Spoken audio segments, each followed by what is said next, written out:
ሐረግዬ እንዴት ነሽ? ደህና ነኝ። አዲስ አበባ ካሁን በፊት መጥተሽ ታውቂያለሽ? ገና ዛሬ ነው ያየኋት። የአዲስ አበባ ደስ የሚለው ነገር ምን እንደሆነ ልንገርህ። የመኪና ድምፅ ነው እንጂ የተኩስ ድምፅ የለም።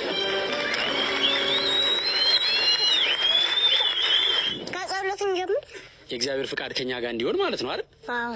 አቡነ ዘበሰማያት ይትቀደስ ስምከ ትምጻእ መንግሥትከ ወይኩን ፈቃድከ አርዮ ጸልዩ ለነ እምለታ በፍቅር ወልድከ ኢየሱስ ክርስቶስ ከመ ይስረይ ለነ ኃጣውኢነ። ምን ወር ላይ የተወለድሽው? ግንቦት 1 እንዴ በእመቤታችን የለት ቀን? አዎ። ታድለሽ። ድንግል ማርያም ስታስቢ አሁን ማንን ነው የምታስቢው? ማርያም ማሰብ ከእሷ የተወለዱ ማሰብ ነው።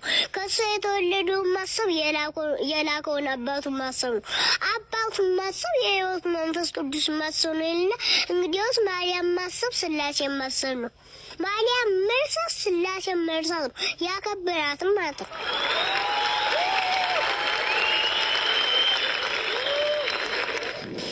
ከቤት እንግዳ ምናምን ትቀበላላችሁ?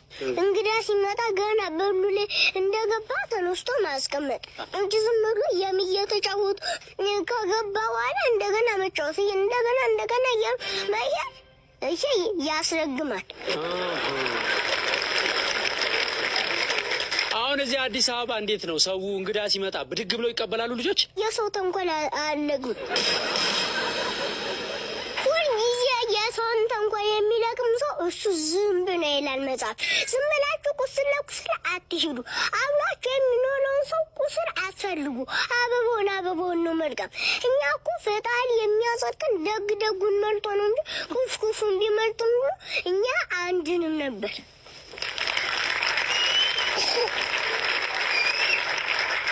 እድሜሽ አንቺ ዝም ብዬ ሳስበው 4 አይመስለኝም። እግዚአብሔሮችን ለሚቀበል ሰው በእግዚአብሔር አምሳል የተፈጠረ ስለሆነ ይቀበላል። አይፈላም፣ ካሜላም አይፈላም። የሚያዳምጠው ራሱ ሰው ስለሆነ ቴሌቪዥን ውስጥ አይፈራም። ከሴትና ከወንድ ማን ነው ሀብታም መሆን ያለበት? ወንድ። አባካኙስ ማን ነው?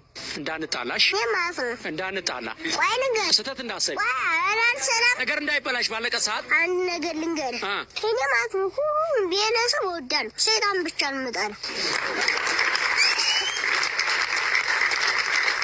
ምንም አንቺ የምጠይቀው ጥያቄ አጣ። ቤታችሁ ያለው ኦልሬዲ ቡሬ ነው አይደለ? ቤት ግን